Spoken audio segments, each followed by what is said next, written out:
Cheeseburger Hamburger Helper made from scratch in your own kitchen in under 20 minutes. This is what Hamburger Helper wishes it could be. It's so good, it's so easy, and you know what? It tastes so much better than the box crap.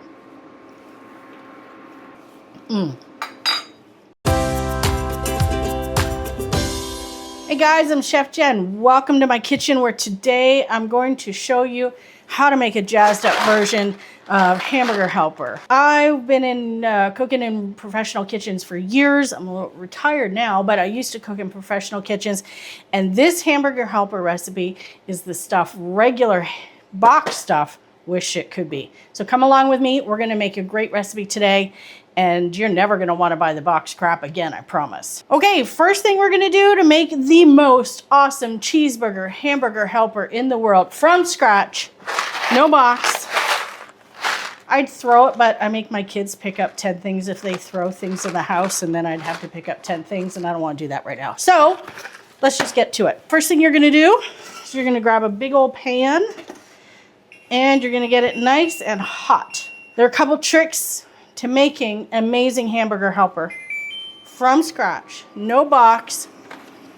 I can't even read the ingredients on this crap. Tomato powder, yummy. Mono unsaturated vegetable oil, that sounds delicious. Calcium lactate, I think that's some sort of milk product, maybe. Monoglycerides, I wonder what those taste like. Screw it. Couple of sneak attacks for this recipe.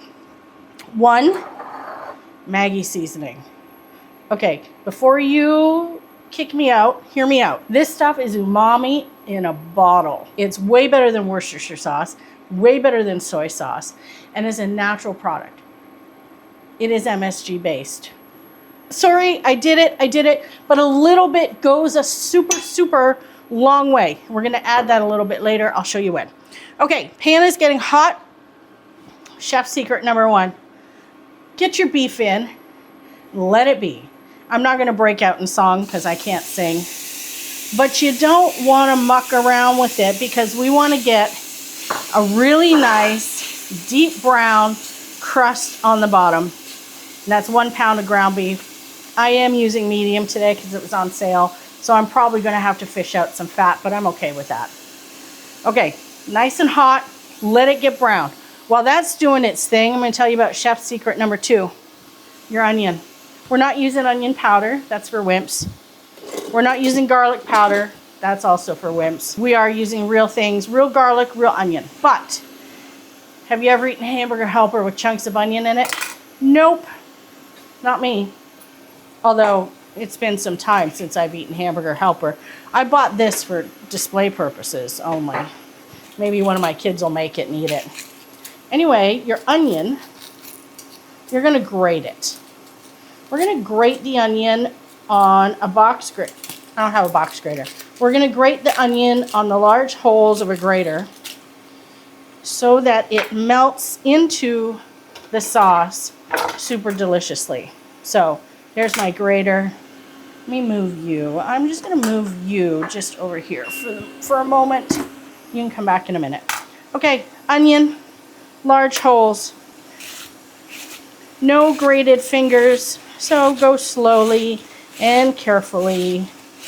And what this does is it gently breaks up the onion into very small, almost a puree, without giving you a whole bunch of onion juice that you have to deal with later, which is what happens if you throw your onion into a food processor. You're just gonna get onion juice because it's too rigorous, it's too ambitious. So, yeah, your onion's gonna fall apart a little bit. Get it all grated up. I may just chop up these last little bits here in a minute because they're gonna be difficult. Okay, I'm just gonna run my knife through these.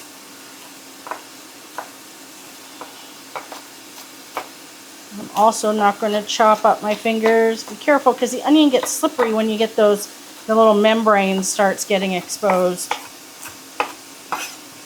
Okay, I'm gonna keep working on this. My ground beef, you don't wanna burn it, okay? Like, don't burn it. You want nice dark brown caramelization on the bottom of it because you're cooking everything in one skillet, just like regular hamburger helper. So you don't want to burn the crap on the bottom, because then you will have burnt tasting hamburger helper, and nobody wants that. I'd get fired from cooking for my family, probably. Okay, almost done. We're going to throw this in with our ground beef in just a minute. Really finely grated onion. I'm just going to check my beef. Okay, let's see. Yes, it is looking good. You can see it. I'm getting some nice crust on the bottom. Nice dark brown. That's where you want to be. We're going to let that finish cooking there. Okay, in addition to onion, we're going to add some garlic. Fresh garlic. Don't even get me started about garlic. Put it away. Don't bring it out. Whoever came up with that and convinced people to use it, I don't know, is like mad genius or something, but it's terrible. It doesn't taste like garlic. It doesn't cook like garlic. It doesn't smell like garlic. It's just nasty. Use the real thing. Okay, it's going to take you a minute longer, but the flavor's worth it. I mean, why cook if you're not going to enjoy it, right? And fresh garlic is one of the easiest ways. One had some yuck spots. Fresh garlic is one of the easiest ways to build some serious flavor in your dish. Another yuck spot. Okay, it happens. All right. And garlic, I'm going to use my microplane grater just to grate it again so we don't get chunks of garlic in there. Really, this took me like a little bit longer than going to the fridge, taking out the garlic, scooping out the garlic, leaving that nasty liquid behind. I don't even know what that is. And grating it on my microplaner so that it's ready to go in with the onions. Don't grate your fingers. That'd be bad. Okay, that's ready to go. Now let me just scooch all you guys over. Move over. Everybody over. I would normally be cooking on my stove. I'm flinging onion everywhere. Okay. All right. Onion's gonna go in.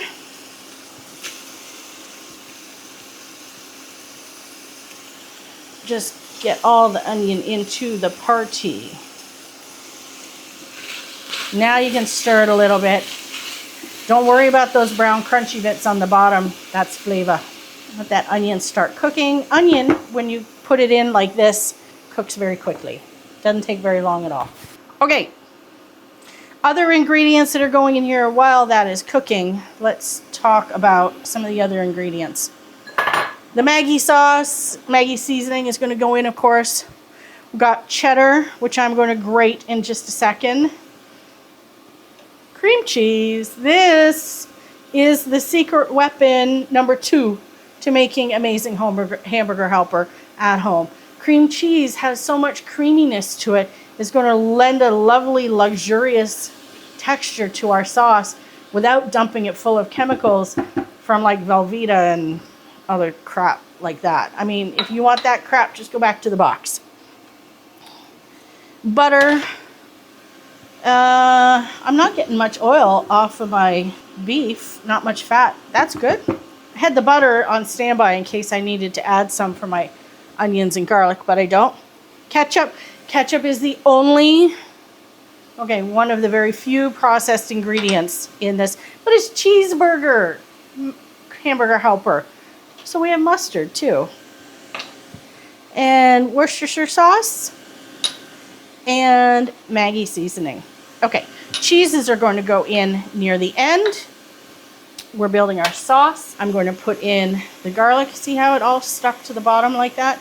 Isn't that cool? I'll put a link to one of these microplane graters in the comments. These are so freaking handy. I use it for ginger, for garlic, nutmeg, whatever you want. Anything you need microplaned really finely. Okay, all done. The rule of thumb with cooking garlic like this is really just until you can smell it. You don't want to burn it. Okie doke. Let's see. Oh, and smoked paprika. Secret ingredient number 3. I'm loving smoked paprika. I got a big old jar of it. I have smoked sweet paprika and smoked hot paprika. It's just so good. It adds such a great bump of flavor to everything it goes in. You can put a pinch of the spicy one in too if you like. And then milk. Okay, we're adding half a cup of milk. This is not half a cup of milk, but when I was setting up, I tipped it over and milk kind of went everywhere. So I'll have to get more milk out of the fridge, but this doesn't go until the end anyway, so we're all good. Okay, now we're gonna cook. Noodles go in. We're gonna build our sauce. You're gonna cook the noodles in the skillet with the beef broth and all the fun things. Paprika in, what's gonna go in easy? Worcestershire in, Maggi seasoning in, which you can find in the international aisle of your grocery store. Maybe or sometimes I find it in with the beef broth and the bovril and stuff like that. Give it a stir. We're gonna add a pinch of salt now, but I'm not gonna salt too heavily because the cheese is going in at the end, and cheese can make things salty. So, but you also don't want naked noodles with no salt. My beef broth had no salt, so a little bit of salt just to help those noodles. And then I need a thing to get my ketchup out. Come on, ketchup. I swear I buy a bottle of ketchup maybe once every 8 months. Nobody ever eats it. We're not a ketchup family. Okay, in you go. I remember catering some events, big fancy black tie events outside Austin, Texas. And one time, my fancy canapes coming around, somebody asked me for ketchup. I think I probably laughed. Probably not a great thing to do. Okay, everything's in. I'm gonna bring it up to the boil. I'm gonna pop a lid on it, and we're gonna let it cook until those noodles are cooked. These are macaroni noodles, little elbows. They cook in like 4 or 5 minutes. Don't overcook them. If you overcook them, they're mush, they'll be nasty. So come on back in a few minutes and we'll check our noodles. Hey, okay, so this guy is simmering away nicely. Not boiling like a crazy pot, but simmering. We got just, some not too vicious bubbles coming up, which is just the way we want it. I'm leaving the lid on it so that the noodles cook. And as the noodles cook, they're absorbing all that delicious broth and the flavor that we added to the broth. So I'm just going to set this out of the way for the moment so that we can talk about cheese. Always clean up as you go. God, when you're a working professional chef, you have this much space to work in, and if you're not clean, you get in trouble. Okay, let's talk about cheese. I've got a block here of cheddar. I'm going to grate it myself. Is this going to stick to this the way I want it to? Yes, it did. I love this rotary grater. I have arthritis in my hands, and it makes doing some of these jobs harder. But this is one of the things that saves my bacon in the kitchen. It's got like literally, was that 1, 2, 3, 4 pieces. That's it. You can get the handle on. It's not that hard. I'm just all thumbs today. There we go. Snapped on. It's not sticking very well to my cutting board. Okay, there we go. We're going to shred the cheese. You just pop it in here and you just hit go. And it shreds it all lickety-split like that. It's not sticking to my cutting board. It sticks to my counter. But look at that. I haven't grated my knuckles not even once since using this thing. And usually I buy the big blocks of cheese when they're on sale because cheese is expensive. And my kids will eat cheese like it's its own food group. And so I buy the big blocks when it's on sale, and then I come home and I grate it all up, and then I hide it in the freezer so they can't find it as easily. And that's it. Look at that. It's a genius. This is genius. I love this. Okay, and then it comes apart just as easily or more easily. Dun, dun, dun. I just scrape it all off. It also goes right in the dishwasher. Love that. Okay, you're there. I'm just gonna check this. Almost done. Almost ready to add our cheese and whatnot. How do you know when it's ready? When most of the liquid is absorbed. You want to leave some liquid because we want it to be saucy. And you know noodles, they will just keep on cooking in liquid if you let them. Yeah. Don't beep at me. Okay, let's see where we're at here. We are going to have to add the cream cheese and the cheddar cheese while this is still hot. Otherwise the cheese won't melt. Oh, and another word, grate your own cheese. Because that bag stuff, I know it's helpful, but unless you're throwing it on tacos, it comes coated in a cellulose powder to stop it from clumping, but that also makes everything grainy and gritty in your dish, and that's no fun. Nobody wants that. So grate your own. Okay, I'm gonna just check my noodles.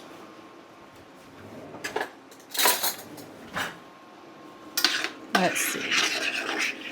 You can see that most of the liquid is absorbed. We want to cook these noodles to about al dente, a little bit less.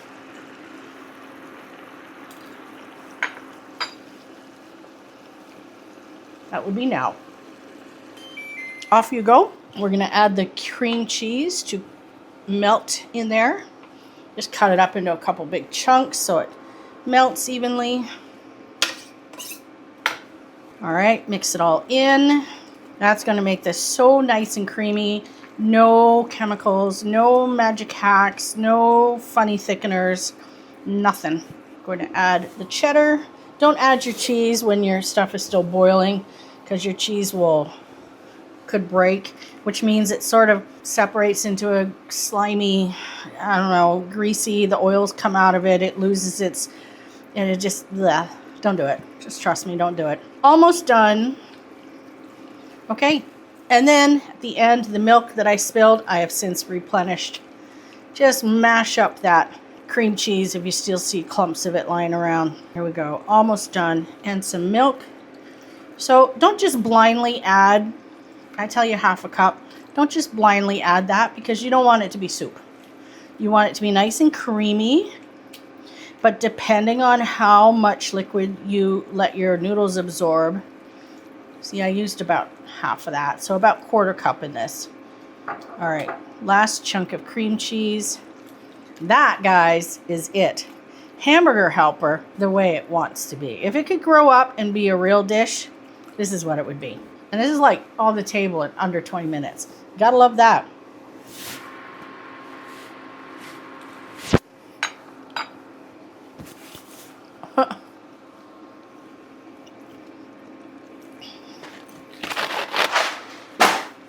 Forget it. Don't make that. This is so much better. Real ingredients, real flavors. It tastes so much like the box, but just better. That's it. I will be posting the link to the recipe below, so make sure you check that out and also subscribe so you can catch all my videos.